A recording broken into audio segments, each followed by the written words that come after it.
Assalamualaikum. Toyota Rush untuk dijual. Harga 23,000 sahaja. Kereta memang cantik lagi. Siap ada sport rim engkai. Cat kereta ni pun masih okey lagi. Bukan cat baru. So abang boleh tengok body kereta ni masih okey. Number plate 9186. Warna grey. Yang ni spek S bang ni spek dia mahal So spek kereta ni memang spek mahal. So dulu harga dia dekat 90k. Sekarang harga kita nak jual 23,000 sahaja. So abang tengok interior dalaman dia. So inilah bahagian dalaman. Dashboard masih cantik. Ada 2 airbag. So kelebihan dekat Toyota Rush ni bang, dia ada aircon sampai belakang. Aircon belakang ada. So abang tengok aircon dia penting. Kalau abang beli Toyota Wish ataupun Alza, belakang tak ada aircon, memang panas. So yang ni 7 seater, nak duduk 7 orang, memang selesa.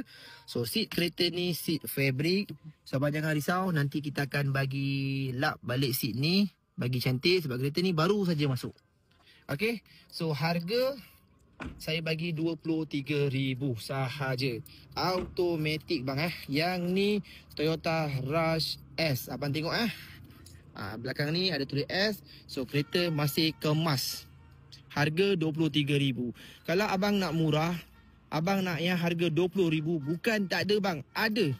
Yang ni warna silver ni, spek G, number plate 1147. Kereta ni saya nak jual harga RM20,000 sahaja bang.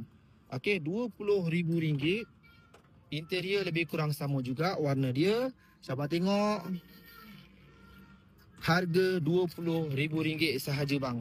So, kereta automatik, kereta cat cantik, harga 20. Kalau abang nak manual pun kami ada, harga 20. Yang ni pun Toyota Rush. Interior masih okey, semua cun lagi. Harga 20,000. Kalau